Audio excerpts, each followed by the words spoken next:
এটাই সেই পরিত্যক্ত ভুতুড়ে হাসপাতাল, যেখানে কোনোদিন কোনো রোগী আসেনি কোনো ডাক্তার, হয়নি কোনো অপারেশন, যেখানে হাসপাতালের বদলে গড়ে উঠেছে নেশার আস্তানা, আর চিকিৎসার জায়গায় দখল করে নিয়েছে লতা গুল্ম আর বিষাক্ত সাপ।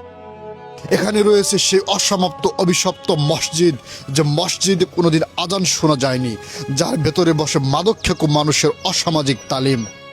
কিন্তু প্রশ্ন একটাই, কিভাবে, কেন, কোন অকারণে এই মেগা প্রজেক্ট পেল না তার পূর্ণতা? কেন চরম অবহেলায় পড়ে রইল এই কোটি টাকার সম্পদ? আর সবচেয়ে বড় প্রশ্ন, পিতার মৃত্যুর পরও কেন এই স্বপ্নের দায়িত্ব নিল না তার যোগ্য উত্তরাধিকারীরা? তাহলে চলুন ধীরে ধীরে উন্মোচন করি একটি অসমাপ্ত স্বপ্নের অন্ধকার অধ্যায়। ঢাকা জেলার ধামরাই উপজেলার পাইকপাড়া গ্রামে এই বিশাল হাসপাতালটি অবস্থিত, যেটা করেছেন খোকন সাহেব। কিন্তু আজ পর্যন্ত এই হাসপাতালের পূর্ণতা পায়নি। ওই যে আমার পাশে যে মসজিদটা দেখতে পাচ্ছেন, এখানে কোনোদিন আজান হয়নি, আসেনি কোনো মুসল্লি। কিন্তু কেন এই হাসপাতাল করতে কোটি কোটি টাকা খরচ হয়েছে? খোকন সাহেব যেটা নিজে করেছেন, কিন্তু খোকন সাহেব মারা যাওয়ার পরে তার উত্তরসূরিরা তার দায়িত্ব নেননি। যে গল্পগুলো আজও লুকিয়ে আছে এই পরিত্যক্ত দেয়ালগুলোর ভেতরে। ঢাকার শেষ প্রান্তের টাঙ্গাইলের মির্জাপুর সীমান্তের কাছেই পাইকপাড়া গ্রামে নীরবে দাঁড়িয়ে আছে একটি বিশাল অসমাপ্ত স্বপ্ন, একটি মেগা প্রজেক্ট, যা অনেকের কাছে পরিচিত খোকন সাহেবের পরিত্যক্ত হাসপাতাল নামে। যদিও নামের সঙ্গে খোকন সাহেবের পরিচিতি জড়িয়ে গেছে, তবে এই স্বপ্নের মূল রূপকার ছিলেন পাইকপাড়া গ্রামের কৃতি সন্তান প্রখ্যাত শিল্পপতি খান মোহাম্মদ ইকবাল সাহেব। ইকবাল সাহেব ছিলেন শুধু একজন ব্যবসায়ী নন, তিনি ছিলেন একজন সফল স্বপ্নদ্রষ্টা, একজন মানুষ যিনি চেয়েছিলেন ধামরাইয়ের মানুষ যেন চিকিৎসা আর শিক্ষার জন্য দূর দূরান্তে ছুটে না বেড়ায়। তার স্বপ্ন ছিল এখানে গড়ে উঠবে একটি আধুনিক মেডিকেল কলেজ, একটি পূর্ণাঙ্গ হাসপাতাল কমপ্লেক্স, যেখানে মানুষ পাবে চিকিৎসা, পাবে শিক্ষা, আর আলোকিত হবে অসংখ্য জীবন। কিন্তু নিয়তির নির্মমতায় কাজ যখন প্রায় 70% সম্পন্ন, ঠিক তখনই ইকবাল সাহেবের মৃত্যু এই বিশাল স্বপ্নকে থামিয়ে দেয়। আর সেদিন থেকেই থেমে যায় কোটি কোটি টাকার একটি স্বপ্ন, জন্ম নেয় একটি অসমাপ্ত ইতিহাস, যা আজও নীরবে চাপা পড়ে আছে এই পরিত্যক্ত দেয়ালগুলোর ভেতরে। উন্নয়ন থেকে যখন ঢাকার ধামরাই উপজেলা কয়েক হাজার মাইল পেছিয়ে আছে, ঠিক তখনই এরকম একটা বিশাল মেগা প্রজেক্ট যখন ভেতরে বাড়ি হয়ে যায়, তখন হতাশা ছাড়া আর কিছুই থাকে না। যখন আমি এই ইকবাল সাহেবের কারখানার সামনে আসলাম, তখন দেখলাম যে এই সুবিশাল ভবনগুলো আজ লতা গুল্ম দিয়ে ছেয়ে গেছে। এ দেখেন যে বিল্ডিং এর সামনে জঙ্গলে আজ ছেয়ে গেছে, মনে হচ্ছে এটা একটা ভুতুড়ে বাড়ি।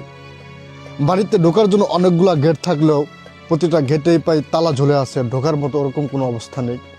তাই আমরা ঠিক সেই ভবনের দক্ষিণ পাশে একটা গলি আছে, সেই গলি দিয়ে ভেতরে ঢোকার চেষ্টা করব। জানি না ভিতরে কীরকম পরিবেশ আছে, তবে এই বাড়িটা নিয়ে মানুষের অনেক কৌতূহল আছে, বিশেষ করে ধামরাইবাসীর। অনেকে বলে এটা একটা কারখানা ছিল, অনেকে বলে এটা হওয়ার কথা ছিল একটা বিশাল মেডিকেল কলেজ। তবে এর সঠিক উদ্দেশ্যটা আসলে কেউ সরাসরি বলতে পারেনি। তবে আমরা ভেতরে গিয়ে আজকে এই ইকবাল সাহেবের যে মেগা প্রজেক্ট, সেই প্রজেক্টের বিস্তারিত বিষয়গুলো তুলে ধরার সর্বোচ্চ চেষ্টা করব। যাই হোক, এই যে কষ্ট করে আমরা যে ভেতরে ঢুকলাম, এখন দেখা যাক। এই যে ভেতরে দেখেন, এই যে আজকে এই ঘরটা যদি একটা হাসপাতাল থাকতো, এখানে থাকার কথা ছিল রোগী, এখানে থাকার কথা ছিল ডক্টর, এখানে থাকার কথা ছিল শত শত রোগীদের আত্মীয় স্বজন। কিন্তু এই বিশাল মেগা প্রজেক্ট আজকে একটা ভুতুরে বাড়ি হয়ে আছে। দেখেন যে এটা হলো মূলত সেই ভবনের সামনে বিশাল একটা জায়গা, কিন্তু আজকে লতা গুল্ম বিশাল জঙ্গলে ছেয়ে গেছে। এই দরজার উপাশে কোনো ভৌতিক গল্প নেই, আছে অসম্পূর্ণ থেকে যাওয়া এক বাস্তবতা। দেয়ালগুলো এখনো দাঁড়িয়ে আছে যেন কারো অপেক্ষায় থমকে গেছে সময়। এখানে ক্লাস হওয়ার কথা ছিল, রোগীরা পাওয়ার কথা ছিল সেবা, কিন্তু আজ এই ঘরগুলো ফাঁকা, খোলা ফ্রেম, অসমাপ্ত দেয়াল, বাতাস চলাচল করে অবাধে। মানুষের পদচিহ্ন নেই, রয়ে গেছে শুধু নীরবতা, একটি স্বপ্নের অসমাপ্ত সাক্ষী। এই সিঁড়িগুলো একসময় ছিল মানুষের আসার পথ, এখান দিয়ে ওঠার কথা ছিল ডাক্তার, নার্স, মেডিকেল ছাত্রদের। কিন্তু আজ এই সিঁড়ি বেয়ে ওঠে না কোনো চিকিৎসক, ওঠে না কোনো রোগী, ওঠে শুধু নেশাগ্রস্ত মানুষ আর অজানা ভয়। প্রতিটি ধাপে ধাপে জমে আছে বছরের পর বছর অবহেলা আর একটি থেমে যাওয়া স্বপ্নের ধুলো। এই ছাদ থেকে তাকালেই বোঝা যায় জায়গাটার নীরবতা স্বাভাবিক নয়। এখানে এখন নীরব থাকার কথা ছিল না। এই মাঠে মানুষের কণ্ঠে কণ্ঠ মেলার কথা ছিল। রোগীর স্বজনদের ব্যস্ত পায়ের শব্দ, অ্যাম্বুলেন্সের সাইরেন, ডাক্তারদের তাড়াহুড়া। কিন্তু আজ এই জায়গা শুনশান। কোনো মানুষ নেই, কোনো কোলাহল নেই, শুধু জঙ্গল আর এক ধরনের অদ্ভুত শূন্যতা। ইকবাল সাহেব বেঁচে থাকতে কাজ থেমেছিল না, ভবন উঠছিল, স্বপ্ন এগোচ্ছিল। তিনি ভেবেছিলেন আর মাত্র 2 বছরের মধ্যে ধামরাইয়ের মানুষ পাবে সেবা। কিন্তু হঠাৎ করেই ইকবাল সাহেবের মৃত্যু, আর সেই মৃত্যুর সঙ্গে সঙ্গে থেমে যায় সব কিছু। আজ যদি ইকবাল সাহেব বেঁচে থাকতেন, হয়তো এই স্বপ্ন অসম্পূর্ণ থাকতো না। এই ভবনগুলোর সামনে জঙ্গল গজিয়ে উঠতো না, দেয়ালগুলো পরিত্যক্ত নীরবতায় হারিয়ে যেত না।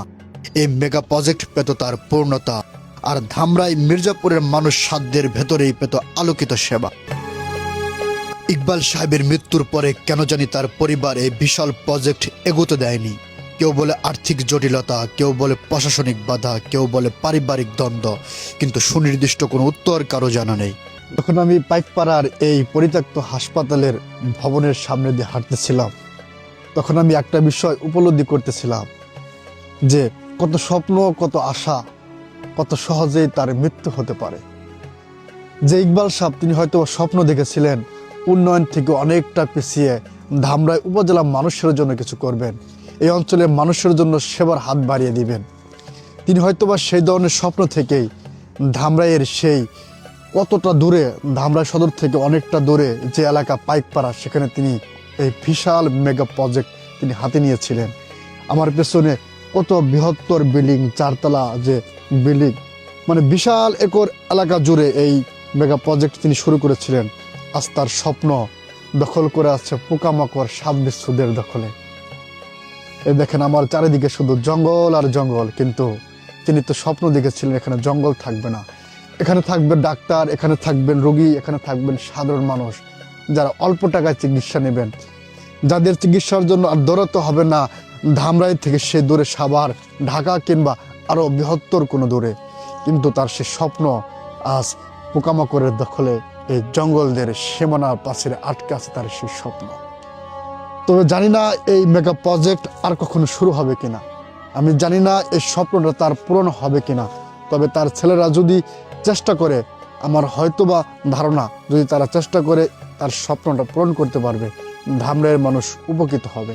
এলাকাবাসী আজও বিশ্বাস করে যদি এই প্রজেক্টের বাকি কাজ শেষ করে এটি চালু করা হয়, তাহলে পূর্বাঞ্চলের মানুষ উপকৃত হবে, আর্থিকভাবে সঞ্চয় বাড়বে, বেকারত্ব কমবে, চাকরির সুযোগ সৃষ্টি হবে, এবং সবচেয়ে বড় কথা, মানুষ পাবে কাঙ্ক্ষিত সেবা। ইকবাল সাহেবের মৃত্যুর পর এই বিশাল মেগা প্রজেক্টটি যখন ধীরে ধীরে পরিত্যক্ত হয়ে পড়তে শুরু করে, তখন শোনা যায় দূরদেশ চীন থেকে একদল ব্যবসায়ী এই জায়গাটি ক্রয় করার প্রস্তাব নিয়ে এসেছিলেন।